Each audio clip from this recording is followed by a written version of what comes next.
and we have to really escalate the noise we make so that we'll be heard.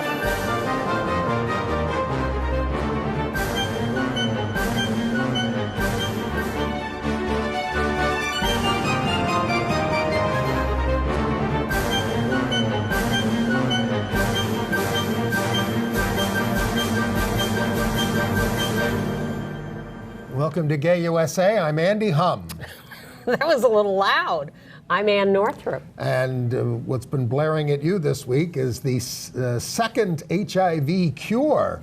How significant is that? We'll go into some detail to explain it because it's complicated, but we'll give you the latest information. We'll also talk, I think, at some length about Michael Jackson and the movie that aired on HBO, the documentary. Very, very tragic and sad. Right. We'll also tell you about how the Trump trans ban in the military was worked over at a congressional hearing, and now some former service secretaries have come out against the ban. A 37-year-old who worked for an anti-LGBT hate group is now a federal judge for life. As are so many. Yeah. But in better news, the Social Security Administration this week certified a gay marriage from 1971. It's quite a story. We are not happy to report that the mayor of Fairbanks, Alaska, vetoed the LGBT rights bill we were celebrating last week. Very specious reasons too, but an out lesbian was the big winner in the first round, and I mean big winner, in the voting for the mayor of Tampa. We are going to mourn the deaths of a Stonewall veteran and Topeka's leading trans activist. And there was a breakthrough for LGBTI rights in Warsaw. And we hope a breakthrough, although we're a little afraid of the consequences. The out Prime Minister of Luxembourg confronted Arab leaders on their homophobia. Do you think Jared Kushner's been doing that too? I don't. Nay.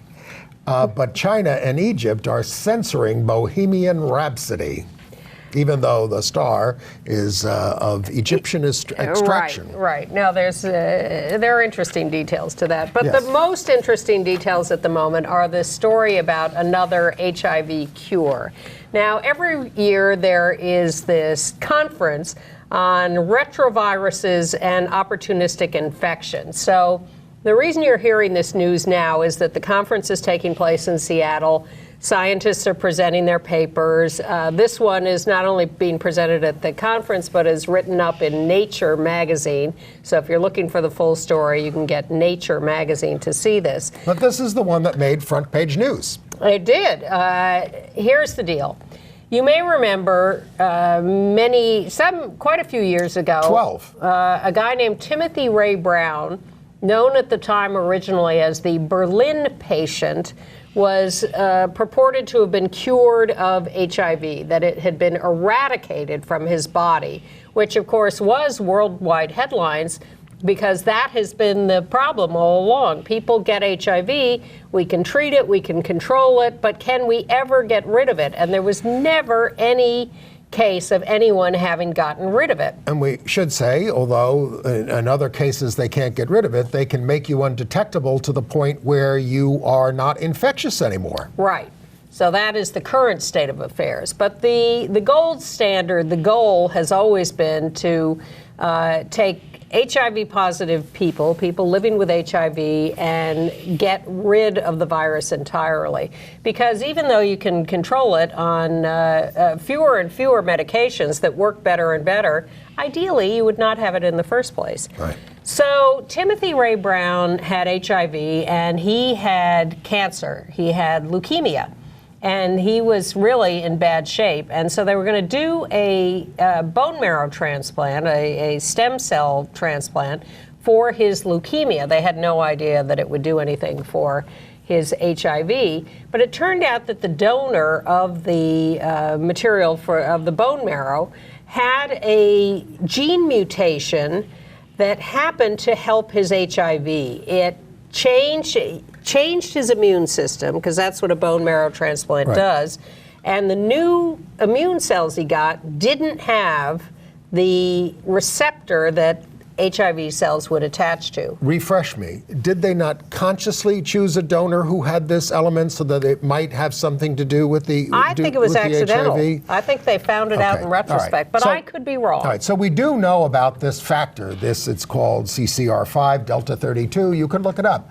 And we've known about it forever, practically. I mean, for a long time. In fact, it's been around for 2,900 years. Well, we've known in looking at HIV over the past decades that we've been working on this, the past 40 years, that we've figured out some of the mechanism of HIV so that we knew that how the virus attached to cells was an important thing to look at and to see if we could interrupt that connection. And that's what protease inhibitors are about. They inhibit part of the virus from replicating.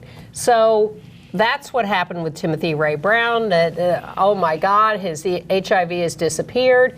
And they followed him for a long time, and years went by, and no HIV reappearing, because you're always worried, even when you suppress the virus, that it's going to rebound, that it's going to spring up again. And not to complicate the story too much, but we just read that Timothy Brown, who was the one who was cleared of the virus, isn't taking any chances. He does still take some anti-HIV drugs. Well, one of the tricky things of this that we've discovered with this, in looking at all of this in the ensuing years and talking about this new case, is that, in fact, we always knew there were different strains of HIV, and in fact there are strains that are not involved with the CCR5 receptor, so they don't care about that, and they can infect you anyway. And we use the fancy name for it, this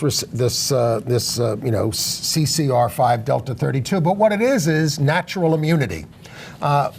In epidemics, why doesn't everybody die when there's an epidemic or a plague? In fact, this same factor was the thing that protected people from the Black Death and the Great Plague, and the Great Plague. So, people have it in the family, and then they can't get the disease that is killing everybody else. There are many factors we've been studying over the years. People who seem to have been exposed a lot and didn't acquire HIV, people who have HIV but never progressed to a disease state. All of this has been studied a lot over the years, but no one has come up with any final answers. So this conference comes along now this year, and it turns out that there is a second patient, and maybe a third and fourth. They're following a couple of other people. Many people. Who, they're 38 people have received the bone marrow transplants. Some have failed already, but a couple of others are in the early stages of seeming to have the virus cleared. It'll take longer to see if that's true. So this new case is now called the London patient.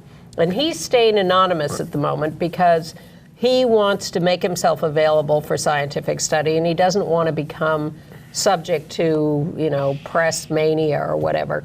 But he also had cancer. He had lymphoma, Hodgkin's lymphoma, so along with HIV. So they decided, they now have a whole study system set up to look at these bone marrow transplants and the mechanism of this to see if this can be useful on a wider scale without having to give everyone a very difficult and dangerous bone marrow transplant. Now, Timothy Brown? Yes, Timothy Ray Brown. Almost died getting the transplant. Exactly. But this person did not. Well, he had a milder version of the transplant.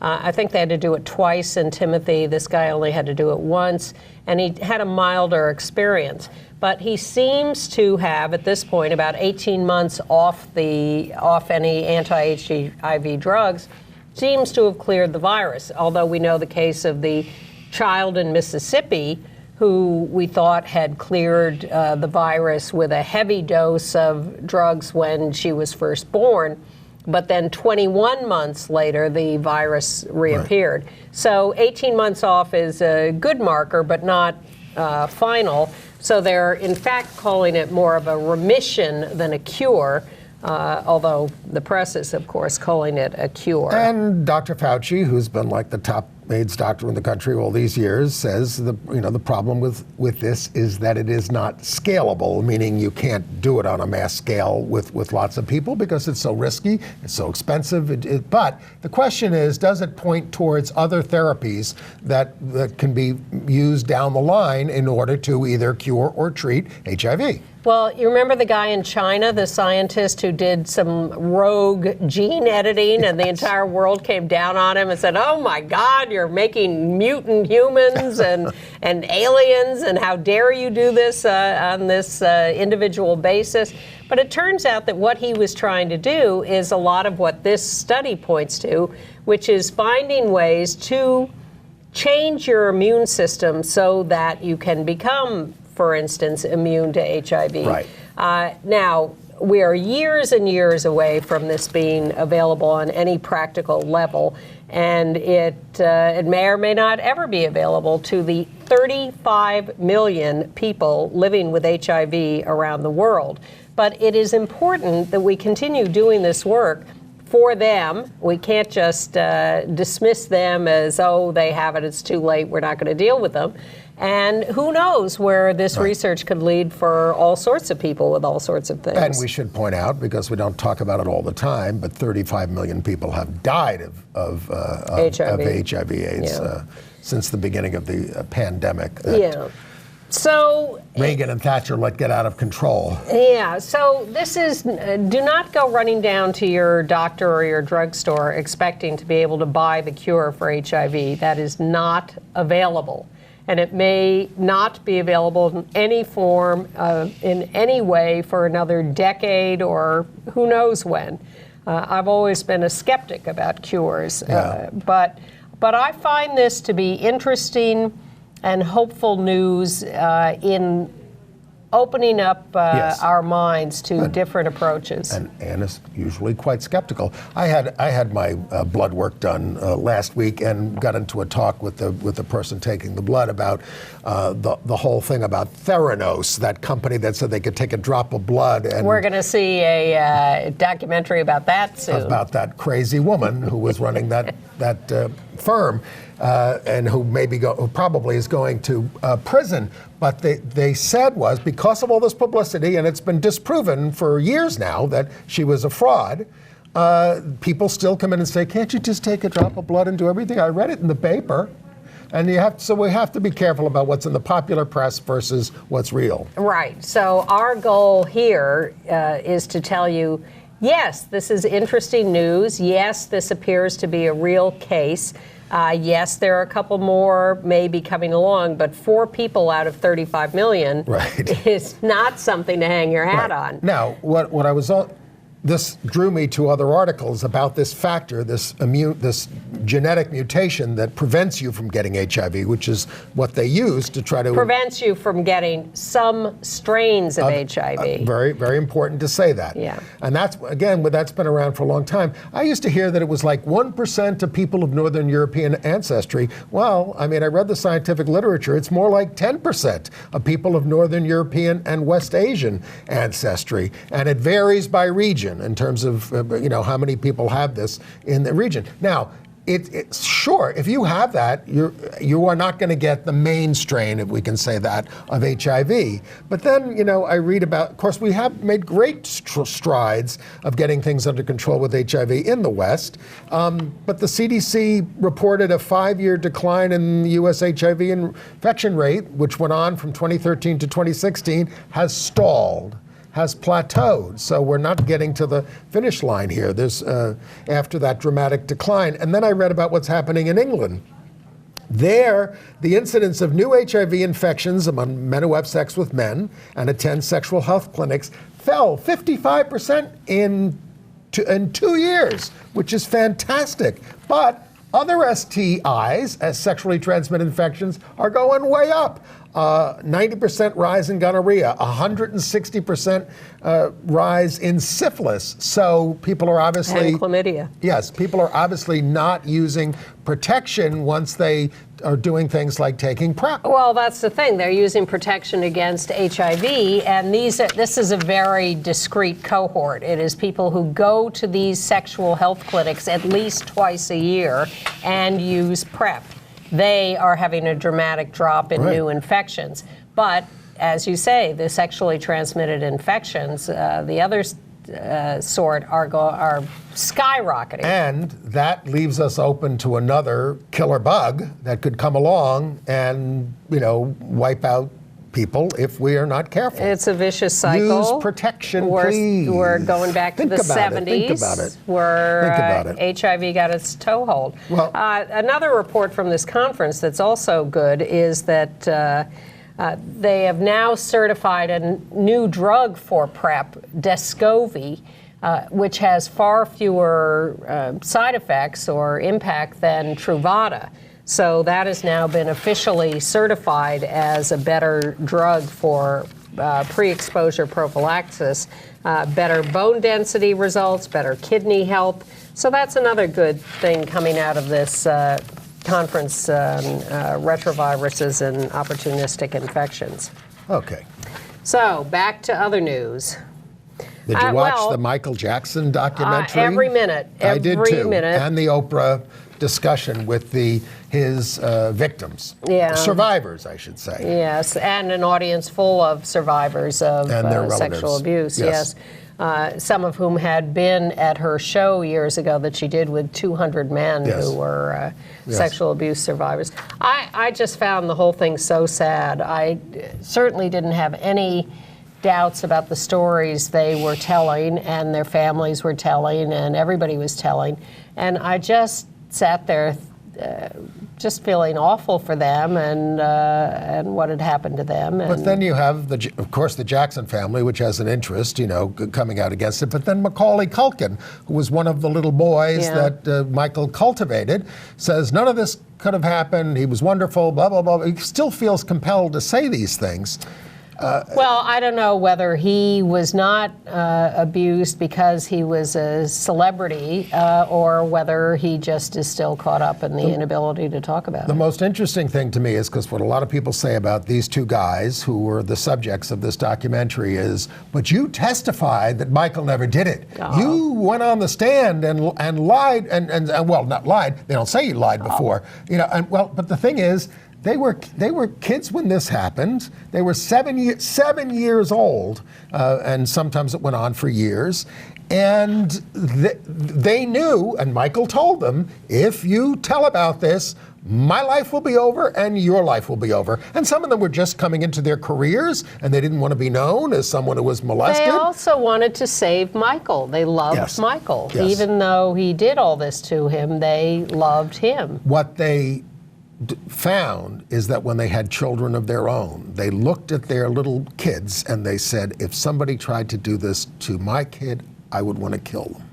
And that's what triggered it for them to come out and say, I don't want this to happen to anybody else. It's just... And then they felt guilty, of course, for not having come out earlier because he probably went on to abuse a lot of other kids. But one of them also talked about how guilty he felt knowing the documentary was about to air for having talked about what Michael did to him. He felt guilty towards Michael that he had betrayed him.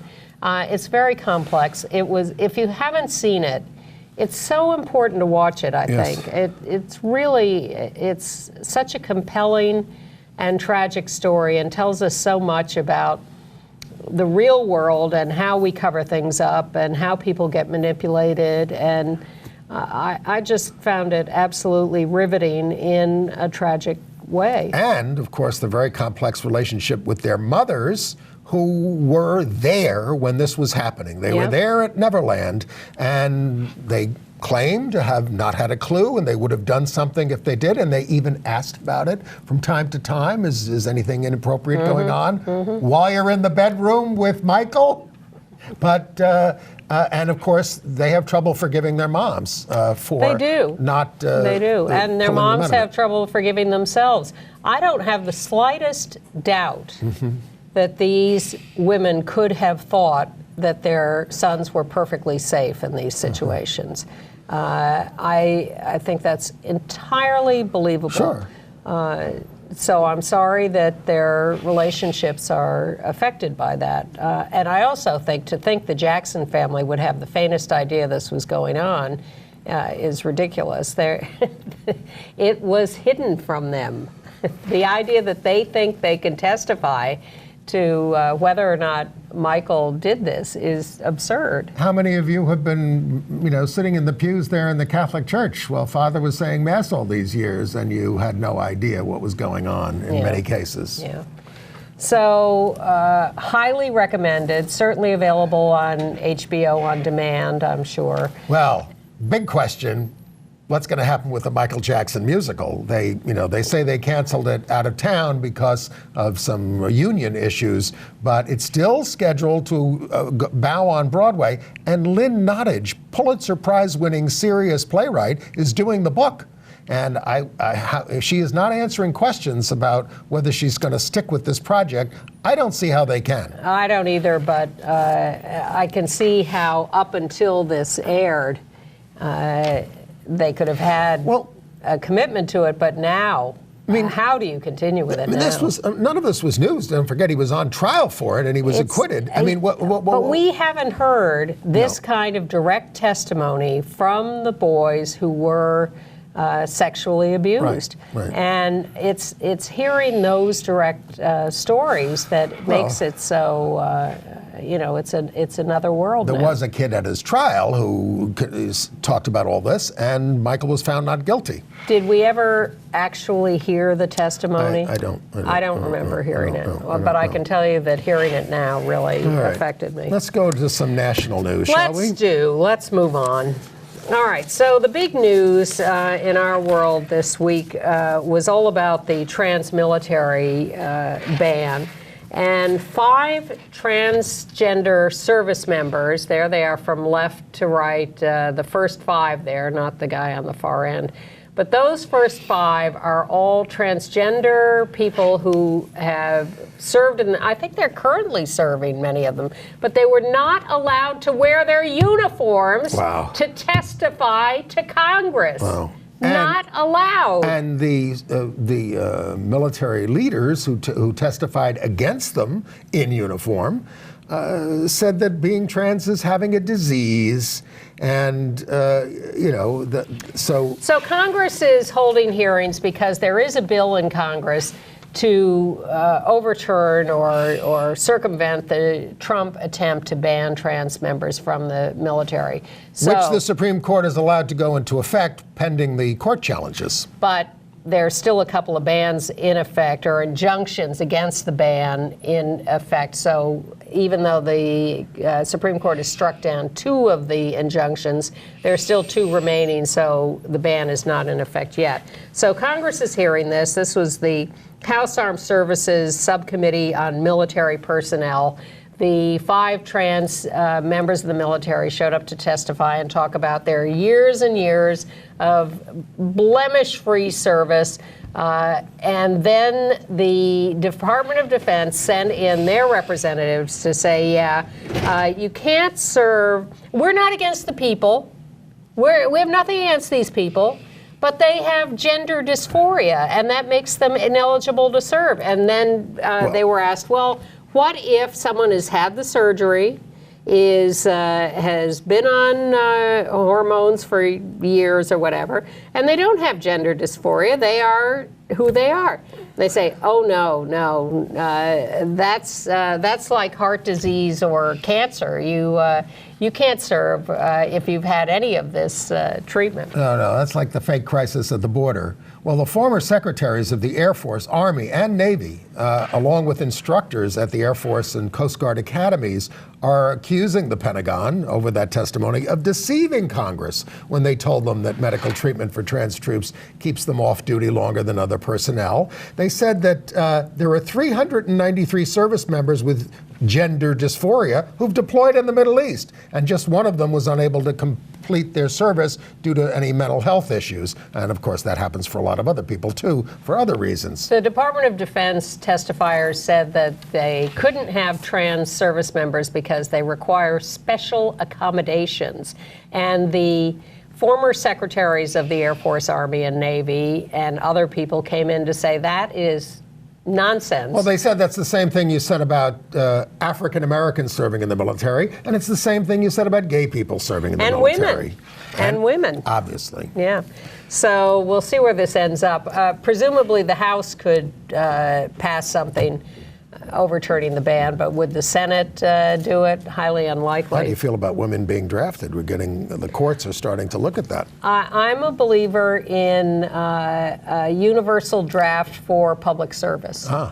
And so I think if everybody at a certain age became eligible for the draft to complete some kind of community service, as little military as possible, that would be a fine thing. Okay. All right. So the other administration little scandal was Joe Biden calling Vice President Mike Pence a decent guy. Perhaps either Joe Biden didn't know about Pence's record or didn't know that Pence's new soon-to-be chief of staff, Mark Short, has written that we lead a perverted lifestyle and that HIV transmission is due to repugnant acts. He said that so long ago. So Biden was talking about Pence at whatever conference that was where CPAC. No, not Biden. No, neither one of them was at CPAC. No. Pence went to talk to like the NATO or something, and I'm getting that wrong, but it was some international thing. Yeah, and Pence gets up and makes some reference to Trump, and the room is silent. Right. So, I bring greetings from the great leader. Yes. And so Biden was saying, wasn't this ironic because Pence is a decent guy, and yet he had to present greetings from Trump, who got no response. But Elizabeth Warren pointed out to Pence that Pence is to Biden that Pence is not a decent guy, especially in terms of LGBTQ issues. That he has been a terrible guy. Well, let's give credit where credit is due. I don't know how much this would have been brought to attention if it weren't for Cynthia Nixon tweeting about it. She's the one who said, he's America's most anti-LGBT leader. Please consider how this falls on the ears of our community. And then when Biden said, you're right, Cynthia, saying and then he made this foreign policy excuse. But then Cynthia said the word decent should never be used for Pence. His dehumanization of our community disqualifies him. And she said she was tired of hollow civility, which I thought was an excellent phrase. Well, I think Alexandria Ocasio-Cortez is getting us over that. By the way, the NBC and the Wall Street Journal did a poll about how, would you be willing to vote for a woman? Would you be willing to vote for blah, blah, blah, blah, blah?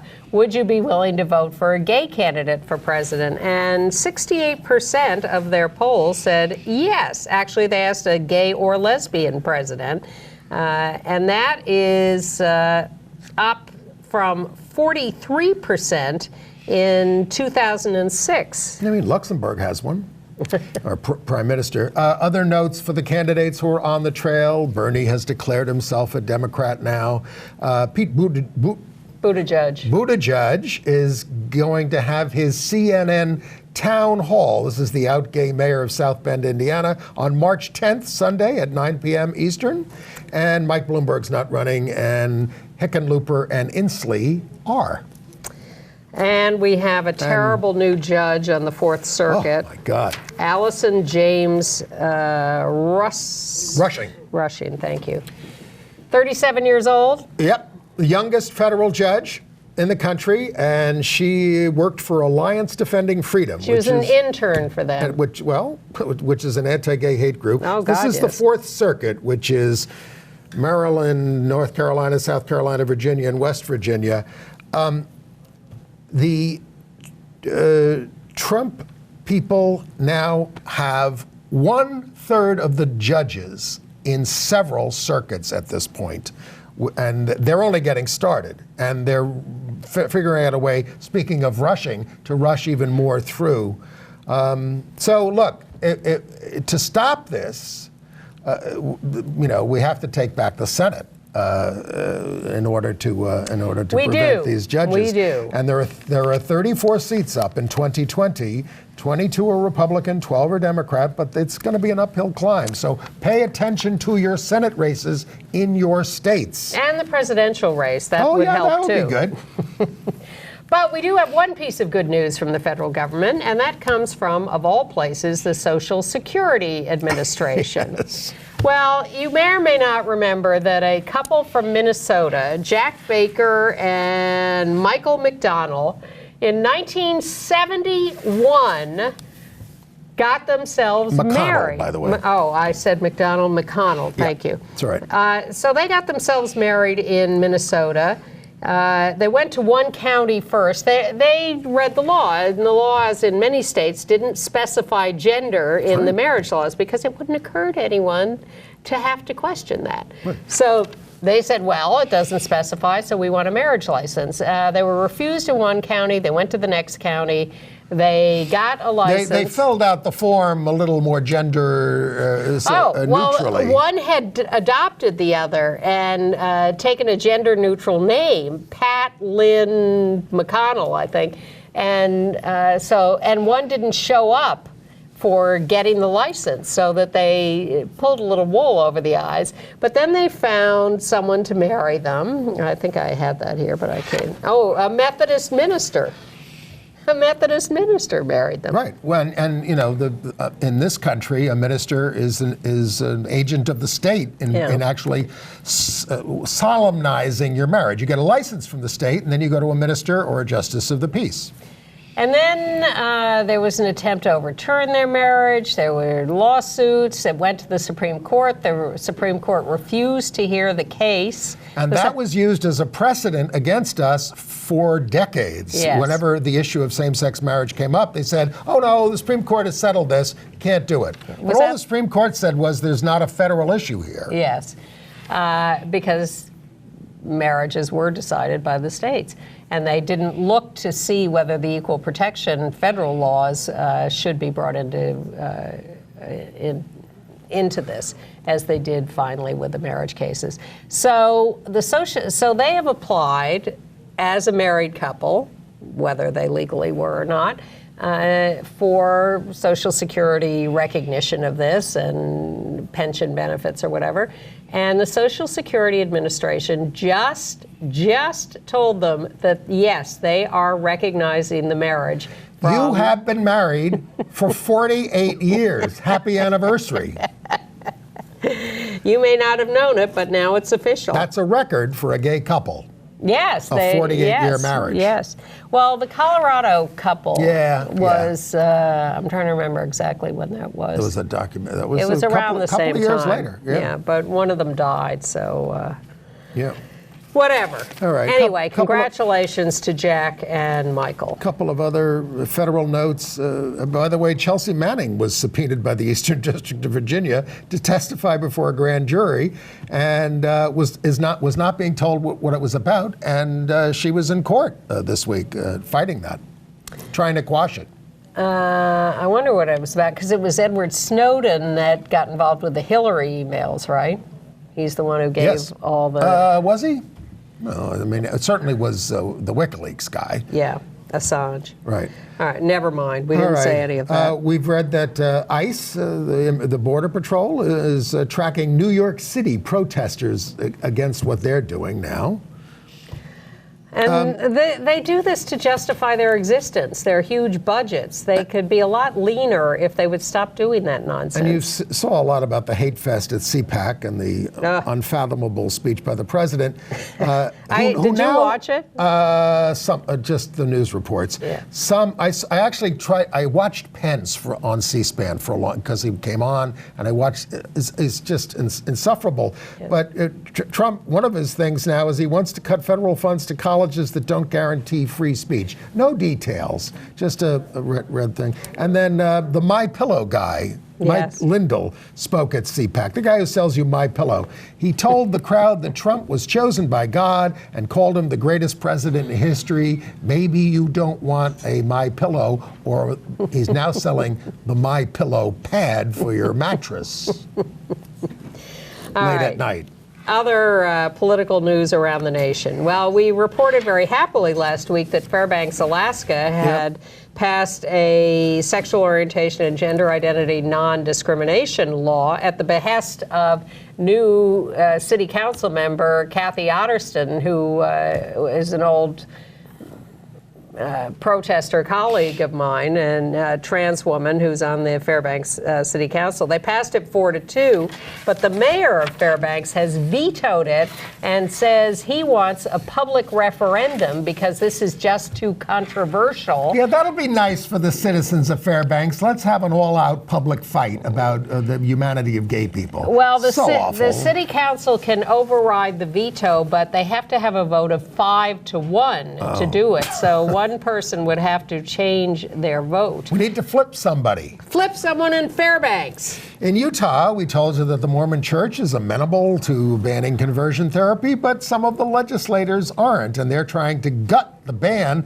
on conversion therapy for minors. They want to allow therapists to have some discretion about talking about sexual orientation changing with kids. All they want to ban now is electroshock therapy and telling kids that they can and should change. It's too complex for me. In Tampa, Florida, good news. Yeah. They held a mayoral primary, and there were 7 candidates, and one candidate got 48% of the vote. And who was that? Lesbian, ex-police chief, Jane Castor. There she is. So she is now in a runoff, because no one got 50%. But it was a 7-way race, and she got 48% of the vote. I have trouble believing she could lose. Well, it's happened before. Yeah. But the guy who came in second, who only got 15% of the vote, David Straz, billionaire or rich guy, described as a philanthropist. And Trump supporter. Well, he voted for Trump in 2016. He has now rejected Trump, and he's running on an agenda, a platform that is pro-LGBT, pro-women, pro-environment, anti-gun. I don't know how sincere any of that is. He must have undergone conversion therapy. Perhaps, but yes, she got 48% of the vote. He got 15%, but all her other opponents could band together against her. She'd be the first lesbian mayor of a major city in the Southeast. That would be great, along with Lori Lightfoot in Chicago. And if she two wins. of the out candidates for council down there advanced in the first round, Alan Clendenin and Ella Coffey. Oh, and we did tell you about Lori Lightfoot winning the first primary for Chicago mayor, now in a runoff. But there was another, an African-American, and there's another African-American lesbian, Marie Haddon, who was elected to the city council, elected alderman in Chicago, and beat a 28-year incumbent. Sort of the Alexandria Ocasio-Cortez of Chicago. Yeah. And this is also an African-American in a predominantly white area, I believe. Well, the north certainly side. The incumbent she beat was white. North side. They've never elected an African-American alderman from the north side. But in West Hollywood, California, they have a city council who take turns being mayor. So the current mayor is John Duran, who is out gay, has been in office there for a long time. Most of the council members are. Sometimes all of them are. All? Sometimes anyway. Well, wait till you hear about him. Well, he's been accused of sexually harassing fellow members of the Gay Men's Chorus in L.A. Well, I think he's on the board or something there. And he's been accused of, I think, sexually harassing people around City Hall, too. And he was under pressure to resign. He has withdrawn as mayor. He will remain on the city council. Because of health issues. Health issues, mental health issues. But he's not going out without a fight. He said, by the way, he also worked as an attorney for this guy, Ed Buck, who had 2 young African-American die of drug overdoses More in his on him home. later. But in an interview about this leaving and the sexual harassment charges, he said, I think I'm the only sexually active member of the council, and that's part of the price I'm paying. Whoa! He does have a history of blood clots, so while I just made a little fun of his health claim, he actually has health issues. But he is remaining on the city council. All right. All right, other... Nice to see, by the way, half the country suing over the Planned Parenthood gag rule against Planned Parenthood. Nice. California kicked that off, and everybody's doing it. Nice to see New York City Council member Richie Torres promoting a bill to help LGBTQ businesses in New York. You know how women-owned businesses, minority-owned businesses often get... Minority and women-owned businesses. Yes, I hate that term. But, yes, I do too. But they get special dispensation in city contracting, for instance. Consideration because they don't because of their historic exclusion. Right, exactly. No, it's a good thing. So Richie has proposed a bill to include LGBTQ businesses. Did we talk about the Do Not Harm Act in Congress? No. I think this is important. Okay. It's been introduced by the Democrats. It affirms that the Religious Freedom Restoration Act, which was passed in the Clinton administration as a good thing to protect religious practice, can't be used to, basically it says, can't be used to inflict harm on others. I am a little skeptical of how far they're going to get with that. A, will they pass it? B, will it really be interpreted the way... But it needs to be articulated. Well, fine, but that doesn't mean that those courts are going to see that as constitutional. Okay, in Ohio, the 12th District Court of Appeals reversed a refusal of a probate judge in Warren County to grant a name change sought by the mother for her transgender son, who I think was 15. Could be. Back to New York City on Staten Island, they held the local St. Patrick's Day parade. And we've told you that Staten Island group that runs that parade continues to exclude LGBT contingents from the parade. Well, we've integrated all the other parades. Yes, in all the boroughs. There are 5 boroughs of New York. They each have their own St. Patrick's Day parade, but Staten Island is the holdout for gay people. So the borough president of Staten Island, who is a Republican, James Otto, wanted to have it both ways. He condemned the parade for excluding people, but he was planning to march, and he said, you know, I thought about it, I slept on it, I woke up, I couldn't do it, I couldn't march. It reminds me when we were first asking people about same-sex marriage, and they didn't want to answer the question. I'm talking about liberal Democrats. Yeah. But Alan Hevesy was the city comptroller, and he met with the staff, and they said, well, just come out for civil unions. And he said, look, if I'm for that, everybody who's going to hate me is going to hate me. Just tell them I'm for marriage. And that's how that went down. And the new Democratic representative from Staten Island, Max Rose, also refused to march. So thank you to both of you. And they had the St. Pat's for All parade out in Queens this past weekend. Yep. And Malachi McCourt, the McCourt family, great old guy, did a serenade with Alexandria Ocasio-Cortez. It was quite nice. Sweet. Sorry, I missed that. Yeah. You can see it online. Oh, okay. We told you last week about how the United Methodist Church, in its greater wisdom, had voted to reinforce its bans on LGBT clergy or performing same-sex marriages. Mainly because it's a worldwide church, and there are conservatives in the United States, but they're really conservative overseas. So various Methodist churches around the country have been reacting to that, and one in Dallas did something very clever, I think. They took their sign outside the church and they covered up the United Methodist part of it. So the North Haven United Methodist Church is now the North Haven Church because they put a big rainbow flag over the United Methodist part of their name. The United Methodist Church is a merger of some strains of Methodism from the past. So why not just call it the Inclusive Methodist Church or something? Well, this, like I that. think, is a temporary phenomenon. Or the Godly Methodist Church, and let the others come up with a new name for them. Did you hear what Grace Slick did? No. Of the Jefferson airplane, then Jefferson Starship. Well, Chick-fil-A wanted to use a song of the Jefferson Starship for a commercial. So she said, all right, you can use the song, and I'm going to use the proceeds to fund Lambda Legal Defense. I'm giving all the money to Lambda. So what did is it Kathy? Yes. What did he say? I don't think... He's a big anti-gay bigot. Yes, he is, and he gives the proceeds from... So did he buy the song? Yes, they bought the song. They're using the song. So I don't know, it's, is it better to just refuse to do business with them, or is it better to take their money and assign it elsewhere? Well, Rider College blocked Chick-fil-A from coming to the campus over the anti-LGBT stance of the owner. And the dean of the College of Business Administration, Cynthia Newman, resigned as a dean, saying the school's decision clashes with my Christian beliefs. In what, fried chicken? Anyway, Chick-fil-A says it has no political... I think Chick-fil-A is a religion in the South. People get quite excited about it. Well, let's, wait a second. She's staying, by the way, she's staying on as a professor. She just doesn't feel she can be a dean for this school that doesn't respect her religious beliefs. Oh, okay.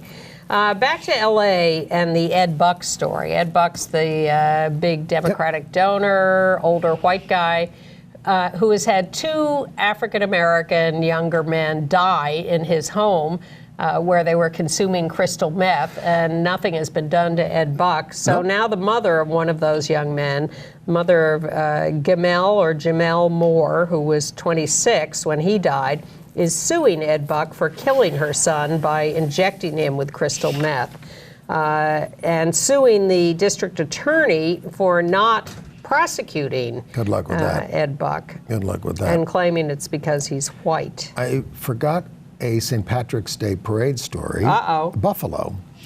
There, the Catholic bishop, Richard Malone, was forced out over his cover-ups of priestly abuse. And the diocese is under investigation by the FBI and the state attorney general. But it was Catholics who said, we don't want you in the St. Patrick's parade, bishop, because of all your cover-ups of abuse of minors.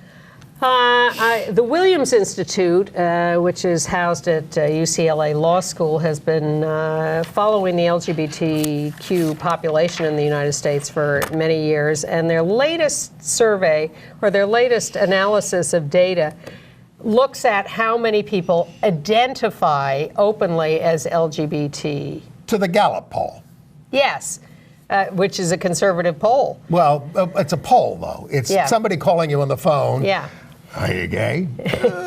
So it's, because these numbers, I would say, are fairly low. They are, but they always are low because they're always about self-identified people. But when you do surveys of kids in school now, half the class says, I'm not straight. Exactly. So this is a survey of adults, and it is about them being willing to say that they are LGB or T. And the current number is 4.5% of adults in the U.S. are willing to openly identify. And they broke it down by states. The lowest was in North Dakota, 2.7%, and the highest was in Oregon. Well, the highest was in the District of Columbia, 9.8%. Oh, yes, I missed that. That's the highest. You. That's almost double the national average. Well, that's where the federal government is. That's right.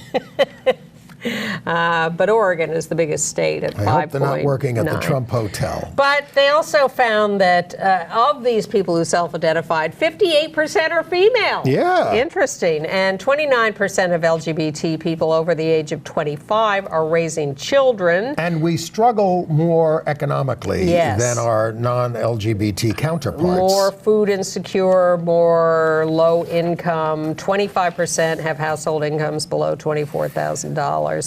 As opposed to 18%. How are we doing on time? We need to push it along. Wow, we need to move along. Okay. Here. A couple of people who've died who we want to remember. One is James Wertendijk, Stonewall veteran, a Vietnam vet, member of ACT UP New York. Was inside the Stonewall at the age of 23, the night of the rebellion.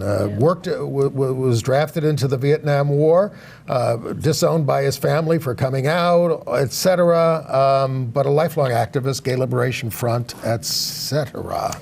And in Topeka, Kansas, we have lost Stephanie Mott at age 61, a prominent trans activist in Topeka. She had a heart attack. She managed the Equality Kansas chapter in Topeka. She was also a social worker, active in the Democratic Party, and has a pending suit to change her gender on her birth certificate. The state had denied her. Lambda Legal took the case, and that is still active.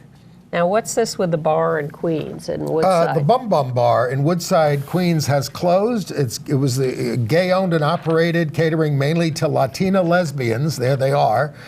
It provided the initial support for the Queens Pride Parade in '93. There are just 3 remaining lesbian bars in New York: Henrietta Hudson and the Cubby Hole, and Ginger's in Greenwich Village, and Ginger's in Park Slope. So bars are going by the wayside. And if you want to look at a little history, the current issue of New York Magazine has a great 2-page spread on the history of gay life in Brooklyn. It's, of course, a quick survey, but it's some fascinating stuff. In Nebraska, the LGBT rights bill was pulled from the agenda after a 3-hour debate. They keep trying to do that, but they can't get it. Bad bills are advancing in Tennessee.